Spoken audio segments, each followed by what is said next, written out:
Shalom Bapak Ibu Saudara kasih Tuhan, puji nama Tuhan. Hari ini saya berdoa kita semua dalam keadaan sehat dan baik-baik saja. Renungan hari ini diberi judul Lambat untuk Marah. Kemarahan merupakan sebuah reaksi emosional manusia yang muncul akibat sejumlah situasi yang tidak diharapkan, seperti adanya ancaman, perasaan kecewa, atau frustasi. Kemarahan kecil jika tidak dikendalikan akan semakin membesar. Bahkan jika tidak dihentikan, kemarahan akan sangat berpotensi untuk menghancurkan, baik bagi diri sendiri maupun bagi orang lain. Kita pernah mendengar kata-kata efek bola salju. Efek bola salju adalah sebuah istilah yang sangat tepat kita gunakan untuk menggambarkan betapa bahayanya sebuah kemarahan. Bapak Ibu Saudara kasih Tuhan, mari sama-sama kita belajar dari kebenaran firman Tuhan yang diambil dari Yakobus 1 ayat 19 sampai dengan 20. Demikian firman Tuhan. Hai saudara-saudara yang kukasihi, ingatlah hal ini.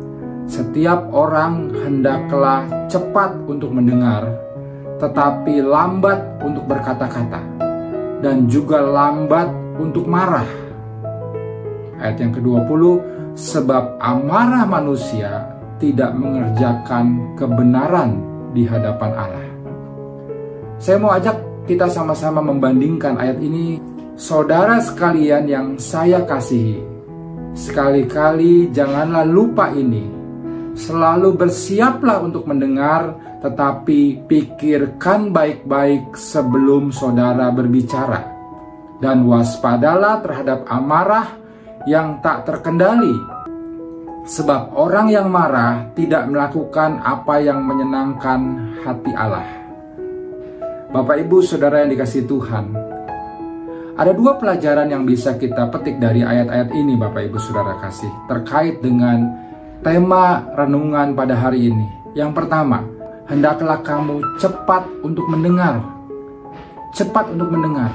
Menarik kalau kita perhatikan dari terjemahan firman Allah yang hidup dikatakan, selalu bersiap untuk mendengar. Dan pelajaran yang kedua adalah, hendaklah kamu lambat untuk berkata-kata dan juga lambat untuk marah. Perhatikan lagi dalam terjemahan versi firman Allah yang hidup dikatakan, tetapi pikirkan baik-baik sebelum saudara berbicara, dan waspadalah terhadap amarah yang tidak terkendali. Karena manusia memiliki kecenderungan untuk berbicara daripada mendengar. Padahal kalau kita perhatikan, kita memiliki dua telinga, kiri dan kanan, dan satu mulut. Itu tentunya bukan tanpa tujuan Bapak Ibu. Tujuannya adalah supaya kita lebih banyak mendengar daripada berbicara. Kalau kita perhatikan pada poin yang pertama, diminta untuk lebih supaya kita cepat untuk mendengar, selalu bersiap untuk mendengar. Mendengar sesuatu yang baik, seperti pujian, ucapan terima kasih, itu mudah. Tapi mendengar kritikan, teguran, bahkan feedback yang tajam, kritikan yang tajam, itu tidak mudah, bahkan tidak enak. Betul Bapak Ibu? Tetapi semuanya itu harus kita terima, harus kita dengar untuk kebaikan hidup kita.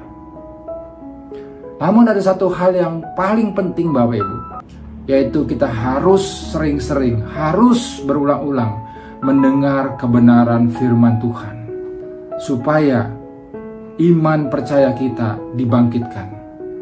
Roma 10 ayat 17 berkata, jadi iman timbul dari pendengaran, dan pendengaran oleh firman Kristus.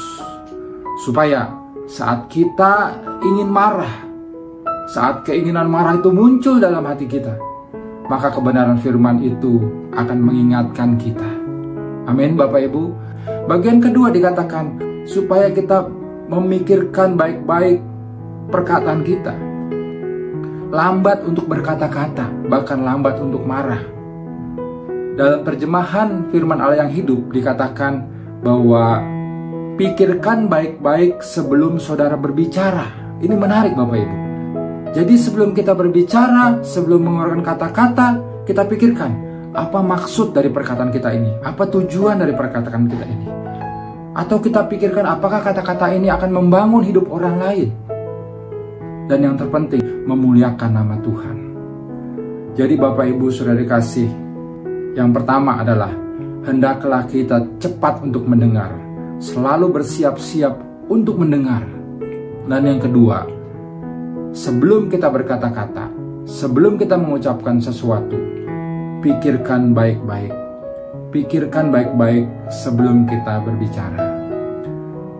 Sehingga dari mulut kita keluar perkataan-perkataan yang manis, perkataan-perkataan yang baik, yang indah, dan yang membangun hidup orang, sehingga nama Tuhan dipermuliakan.